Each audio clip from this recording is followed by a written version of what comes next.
अस्सलाम वालेकुम बेटा। पुत्र असी गरीब मस्कीन लोग हाँ, बेवा औरत हाँ। 9 साल हो गए ने पुत्र, मियाँ फौत हो गए ने। 3 बेटियां ने, एक बेटा है पुत्र। ए बच्चा बेगमकोट जिथे फ्लैश ते कमोड बंद ने उस फैक्ट्री च काम करदा पुत्र। ते इनू मोटरसाइकिल रुपया जोड़ के, मैं बेवा औरत हाँ, रुपया जोड़ के इन मोटरसाइकिल पुत्र लैके दिती सी। और वड्डी बच्ची, 3 बेटियां ने, एक बेटी की जिहदी शादी की, घर बच्चा होने वाला सी। डॉक्टर ने ऑपरेशन दस छड्डिया। वो यदि मोटरसाइकिल 25,000 तो रख के तो ऑपरेशन धी का कराया।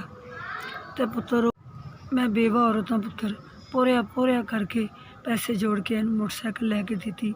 1.5 महीना हो गया पुत्र, मोटरसाइकिल गिरवी पई है जिहदे सिर ते मेरा घर है। वो कहते हैं जे तुसीं 25,000 ना दिता या असीं मोटरसाइकिल बेच देनी है तो या असीं तुहानूं देनी नहीं, असीं रख लेनी है।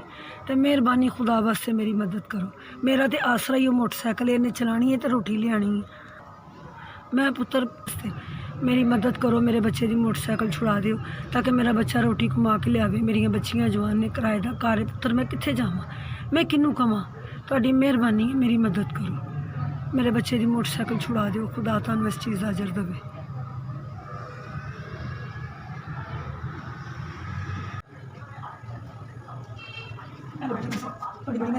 मोटरसाइकिल चाबी मेरे थोड़ी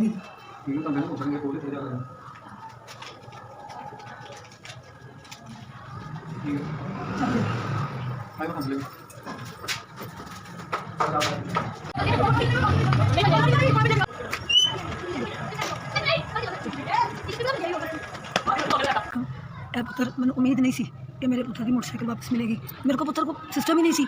ए पुत्र जिन्हें भी किया पाक परवरदिगार वो आसा मुरादा पूरियां करे। अल्लाह उन्होंने कभी किसी चीज़ की थोड़ ना देवे। अल्लाह दुनिया की खुशियां उसकी झोली च पावे। जिन्हें मेरी यतीम बेवादा और यतीम बच्चों का मदद की है, खुदा बारी ताला अपने खजाने च मदद करे। मेरे नालों दुनिया का अज को खुश नहीं हो सकता जिन्नी अज मैं खुश हाँ। बच्चा बीमार सी, 1.5 महीने तो घर सी। शुक्र है अल्लाह का कि वो चीज़ वापस आ गई। मैं किस तरह शुक्रिया अदा करा, मैं की करा कि अज मैं किन्नी को खुश हाँ कि मेरे पुत्र की चीज़ वापस आ गई। अल्लाह ताला का भी शुक्र है तो मदद करने वाले का भी शुक्र है।